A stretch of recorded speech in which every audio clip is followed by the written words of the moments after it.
Don't move. Turn your fantasy football into reality. Here's CJ. Hey, and welcome back. I'm CJ. This is the Dirty Langer Report. And the very first thing I want to mention today is this. Sent in by a viewer, Cass. Thank you so much for sending that. I mean, it just means the world to me. It really does. And you know me well. It's perfect in every way. Appreciate it. Hey, Joey Bosa.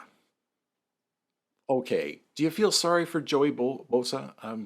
No, okay. I'm going to read this quote, okay? He says, "It's hard to eat 5,000 calories a day." No, it's not. Joey, it's not. Here, just a second here. Okay, 5,000 calories a day, okay?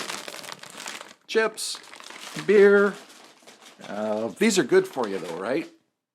There's only like 1,000 calories in a cup, okay?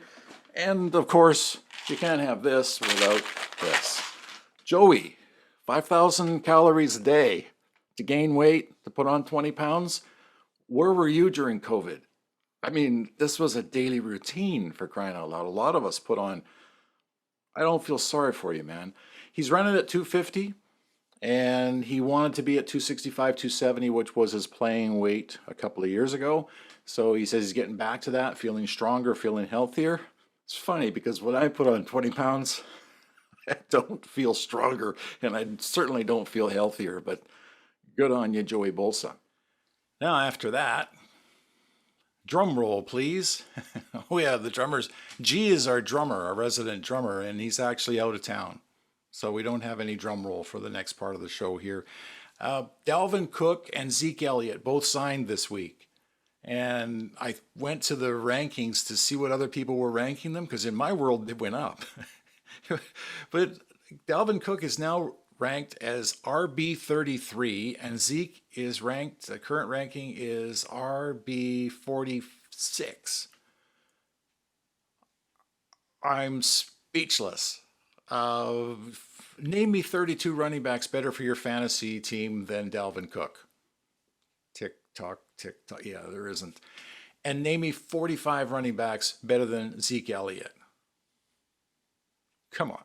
You really didn't expect Bill Belichick to run with one running back all year? And that's not his style, especially in that division.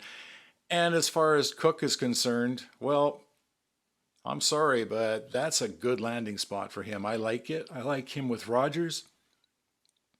That's just going to be, the Jets are going to be good this year. It's hard for me to say. So there's a couple of running backs keep an eye on in your redrafts this week, because in my world, that's way too low.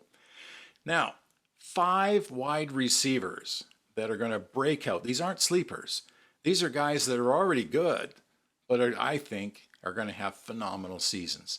And I had a list of 8 or 10, but when I was watching, to be fair, I was watching Good Morning Football the other day, and Jason McCourty, who I admire and respect, put a list of 5.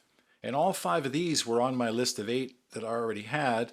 So I just cut it down to 5, and here's 5 guys that he and I think you should both have on your fantasy team, because this year is going to be their year, which makes it your year. It's math. I'm good at math. Really, seriously. 2 plus 2.